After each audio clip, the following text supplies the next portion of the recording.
গ্রামে হায়না ঢুকে পড়েছে আবার। এ তো বাঘ, এ তো সেই হায়নাটা। এই রাস্তায় কালকে বাঘটা ঢুকেছিল।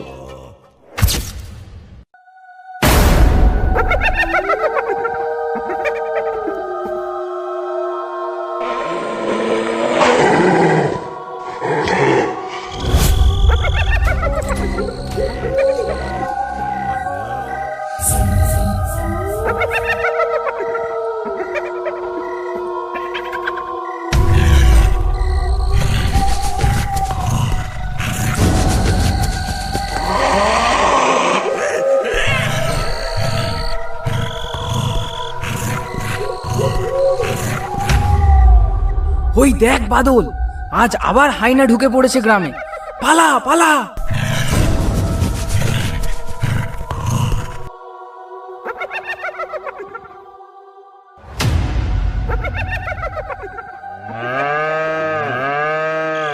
গোয়ালে গরুগুলো এমন চিল্লাচ্ছে কেন বলো তো? ওই দেখো, কেউ মনে হয় হাসছে।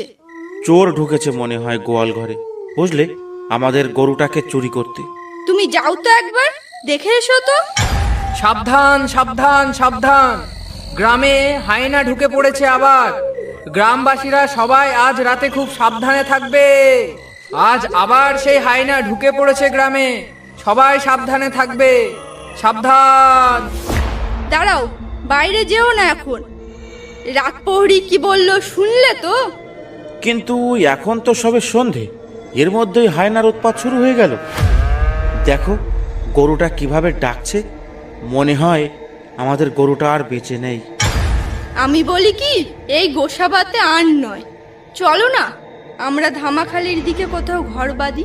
আমার না তোমাকে নিয়ে খুব চিন্তা হয়। এমনিতেই সুন্দরবন বাঘের দেশ, তারপর আবার হায়নার উৎপাত। আরে তুমি চুপ করো তো রিনা, আমি জন্মেছি সুন্দরবনে আর মরবো সুন্দরবনে। সুন্দরবন আমার মাতৃভূমি যে। তবুও শুনেছি বাঘের চেয়েও ভয়ঙ্কর ভাবে মানুষকে মারে ওই হায়নাতে, গায়ের চামড়া ছিঁড়ে ছিঁড়ে খায়। হ্যাঁ, এটা তুমি ঠিক বলেছ রিনা। বাঘ শিকার ধরে ঘাড়ে কামড়ে, তাতে মানুষ সহজেই মারা যায়। কিন্তু হায়না হায়না মানুষকে বাঁচিয়ে রেখে একটু একটু করে সারা শরীরের মাংস ছিঁড়ে খায়। দেবুদা দেবুদা, রতনকে রাস্তায় একা পেয়ে হায়নাটা টেনে নিয়ে গেছে মনোজদের বাগানে। তার ছেঁড়া ভোড়া দেহটা বাগানের এক কোনায় বিশ্রী ভাবে পড়ে আছে। তা মরু, কখনের ঘটনা এটা? এটা ঘন্টাখানেক আগের ঘটনা। রমেশ আর ভূপেন তোমাকে ডাকতে পাঠিয়েছে। লাশটা এখনই দোবাকির চরে পুঁতে আসতে হবে। সবাই মিলে একসাথে না গেলে হায়নাটা হয়তো আমাদের উপরেই আক্রমণ করতে পারে। তাই এখন কোথায় যেতে হবে? ওই দোবাকির চরে? তাছাড়া এখন আর কোনো উপায় নেই গো দেবুদা। চলো, বেশি দেরি করলে হয়তো শিয়াল কুকুরে লাশটা টেনে নিয়ে যেতে পারে। শোনো না, এই রাতে তোমার যাওয়াটা কি ঠিক হবে? কি বলছো রিনা তুমি এসব? আমাদের গ্রামের একটা ছেলে দুর্ঘটনা ঘটেছে, সাহায্য করাটা তো আমাদের কর্তব্য। তুমি কোনো চিন্তা করো না, কাজ হয়ে গেলে আমি জলদি ফিরে আসব। এই চল মরু। চলো দেবুদা চলো।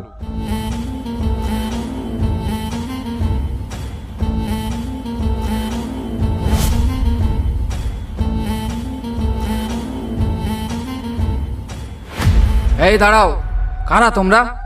এই রাতের বেলা আমরা চেঁচিয়ে চেঁচিয়ে গলা ফাটিয়ে সবাইকে সাবধান করছি, আর তোমরা ঘর থেকে বাইরে এসেছো?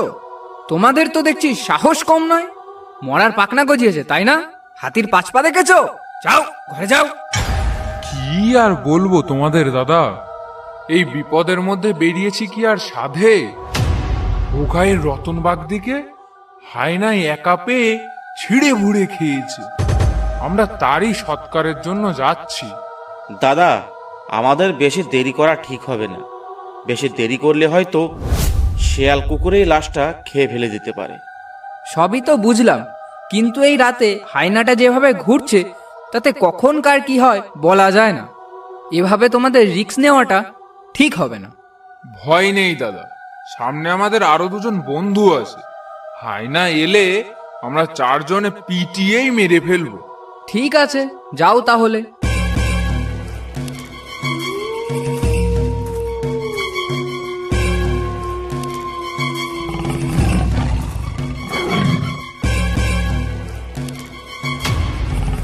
রতনের লাশটা তো এখানেই ছিল। কি যেন একটা চলে গেল লেজ নাড়তে নাড়তে, দেখলি? আর ভূপেন আর রমেশ কোথায়? ওরা দুজনে তো এখানেই দাঁড়িয়েছিল। ওসব বাদ দে, তুই লাঠিটা শক্ত করে ধর আর চল আমার পিছন পেছন। গিয়ে দেখি ওটা কোথায় গেল। যদি ওটা হায় না হয়, আমরা দুজনেই ওকে পিটিয়ে মারবো। দেবুদা, একবার ভূপেন আর রমেশকে ডেকে দেখলে ভালো হতো না? সঙ্গে লোক বেশি থাকলে আমাদেরই তো ভালো হতো। ভালো তো হতো, কিন্তু বেশি দেরি করলে বেটা এখান থেকে পালিয়ে অন্য পাড়ায় ঢুকে পড়বে। তার থেকে চল এখনই ওর ব্যবস্থা করা যাক। মনে হয় ও বেশি দূরে যায়নি। চলো তাহলে, তোমার যখন এতই সাহস।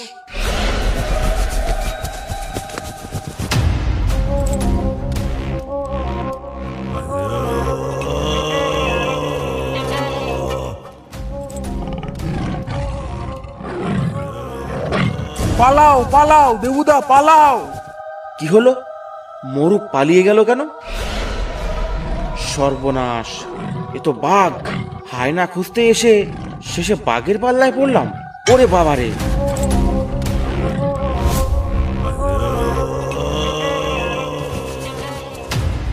কিরে মরু, তুই আমাকে ফেলে ওভাবে পালালি কেন? যদি আমাকে আজ বাঘে খেয়ে ফেলতো?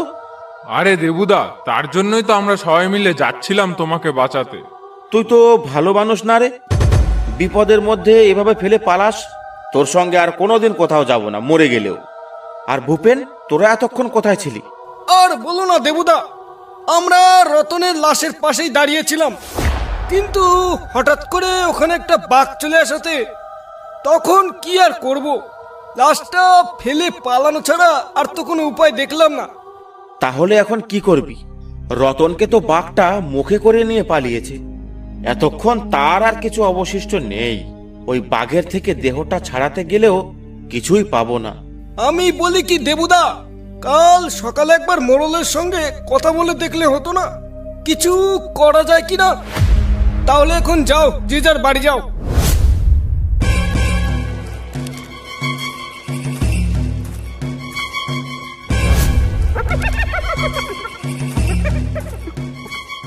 এ কি হাসছে কি এই অন্ধকারের মধ্যে? আবার ভূত টুত নয় তো?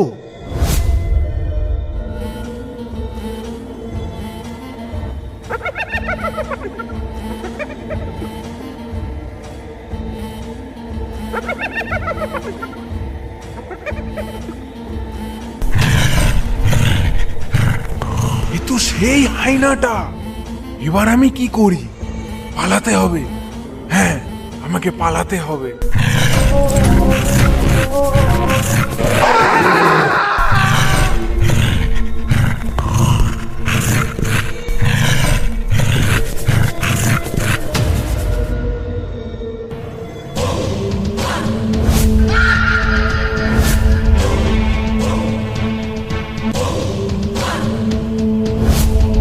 এ কি সকাল সকাল এখানে এত লোক কিসের?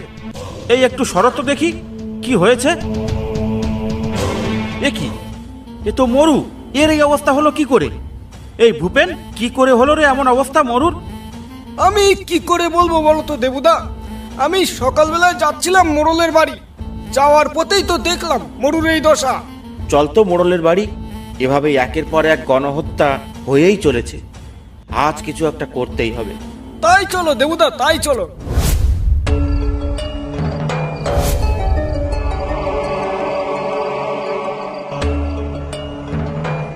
তোরা এসে গেছিস? আমি আর রমেশ সকাল থেকে তোদের জন্য অপেক্ষা করছি। আর কালকের কথা সবই আমি শুনলাম। মরু কোথায় রে? মরু তো এখনো এলো না। মরু আর আসবে না। তুমি কালকের কথা তো সবই শুনলে, আর আজকের কথা কিছু শুনলে? কেন, আজ আবার কি হয়েছে? আর মরু আসবেই বা না কেন? বেটা কি শ্বশুর বাড়ি গেছে ভয়ে? মরু আর বেঁচে নেই গো মোড়ল মশাই। কাল রাতেই মরুকে হায়নাটা ছিঁড়ে বুড়ে খেয়েছে। গিয়ে দেখো মাঝ রাস্তায় মরুর লাশ পড়ে আছে। মোড়ল মশাই, শুধু হায়না নয়, একটা বাঘও ঢুকেছে গ্রামে। দিনের বেলা দেখা যাচ্ছে না, রাত হলে আবার বেরোবে, আবার এই গায়ের লোক মারবে। কাল দুজনকে মেরেছে, আজ আবার তৈরি থেকো। কার কপালে কি আছে কে জানে। আজ আর কাউকে মরতে হবে না, আমি এক্ষুনি ফরেস্টার অফিসে গিয়ে খবর দিচ্ছি। এই রমেশ, তুই যা তো ফরেস্টার অফিসে, যা গিয়ে বল যে মোড়ল পাঠিয়েছে, আর পুরো ঘটনাটা খুলে বল। গিয়ে বলবি মোড়ল বলেছে আজ দুপুরের মধ্যে ওই বাঘ আর ওই হায়নাটাকে ধরা চাই। ঠিক আছে মোড়ল মশাই, আমি এক্ষুনি যাচ্ছি।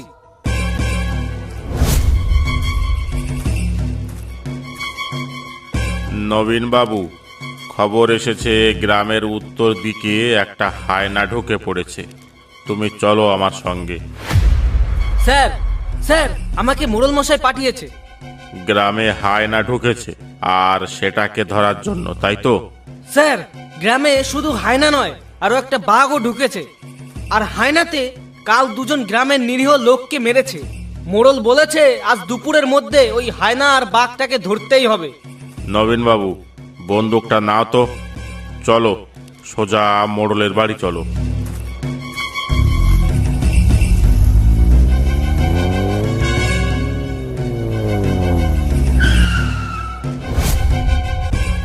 এই তো দারোগাবাবু এসে গেছে, তোমাদের আর কোনো ভয় নেই।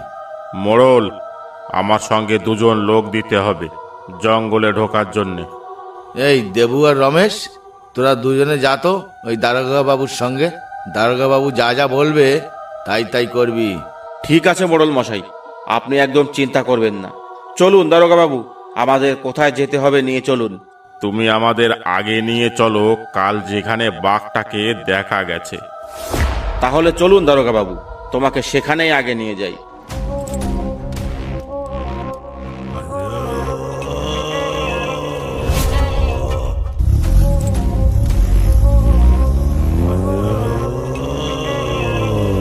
দাঁড়ান দাঁড়ান দারোগা বাবু, এই রাস্তায় কালকে বাঘটা ঢুকেছিল। আমরা তার পিছুও নিয়েছিলাম, কিন্তু ভয়ে কিছু বলতে পারিনি। নবীন, বন্দুক লোড করো, আর তুমি আগে আগে চলো।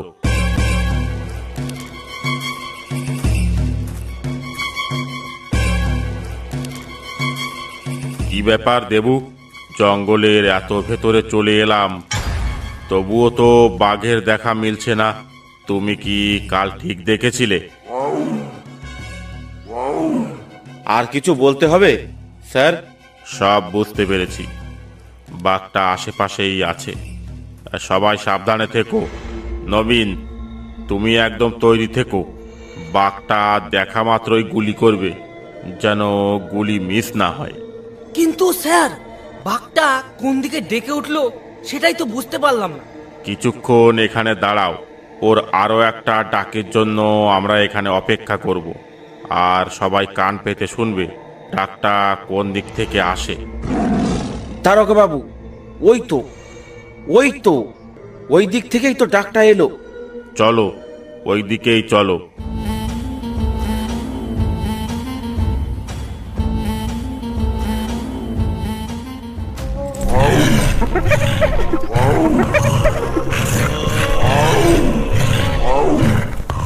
দেখুন দারোগাবাবু, দেখুন, বাঘটা এমনি এমনি ডাকছিল না, ওই হায়নাটাকে দেখেই বাঘটা ডাকছিল। নবীন সাবধান, একটাকে গুলি করলে আর একটা আমাদের উপর ঝাঁপিয়ে পড়বে। তুমি একদম গুলি করতে যেও না যেন। আমি একদম তৈরি স্যার, আপনি কোনো চিন্তা করবেন না স্যার। আমাদের ওরা দেখে ফেললে বাঘ আর হায়না দুজন মিলেই আমাদের উপরে হামলা করবে। ওরে বাবা রে, আজ নির্ঘাত মৃত্যু। আমরা কেউ বাঁচবো না এই হায়না আর বাঘের কবল থেকে। তোমরা কেউ ভয় পেও না, কোনো ঝোপের আড়ালে বা গাছের পেছনে লুকিয়ে পড়ো। আর দেখো, এই যুদ্ধে কে জেতে, যে জিতবে তাকেই আমরা গুলি করব। এবার যাও, লুকিয়ে পড়ো।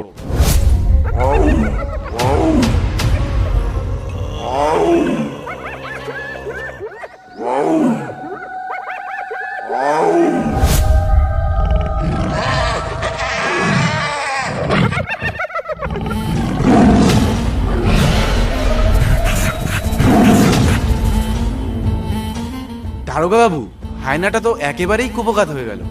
সুযোগ বুঝে বাঘের মাথায় গুলি করবে নবীন। দেখো গুলি যেন মিস না হয়, তাহলে আমাদেরই ভবলীলা কিন্তু সাঙ্গ করে দেবে। একদম সাবধান। দারোগা বাবু, বাঘটা মনে হয় মারা গেছে। কাছে গিয়ে একবার দেখুন তো।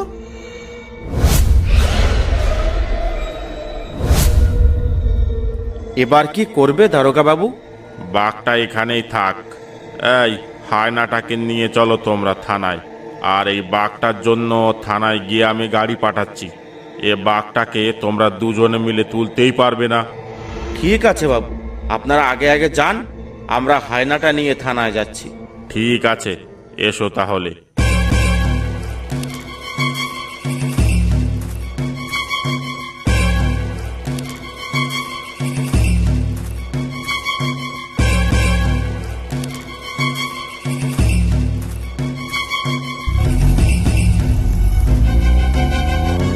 অসংখ্য ধন্যবাদ ভিডিওটা দেখার জন্য। ভিডিওটা ভালো লাগলে একটা লাইক করতে আর একটা সাবস্ক্রাইব করতে ভুলবেন না। যদি আপনাদের জীবনে কোনো রোমহর্ষক ভয়ঙ্কর ঘটনা যদি ঘটে থাকে, আমাদের ফেসবুক পেজ বা ইনস্টাগ্রামে পাঠাতে পারেন, ডেসক্রিপশন বক্সে লিংক দেওয়া আছে।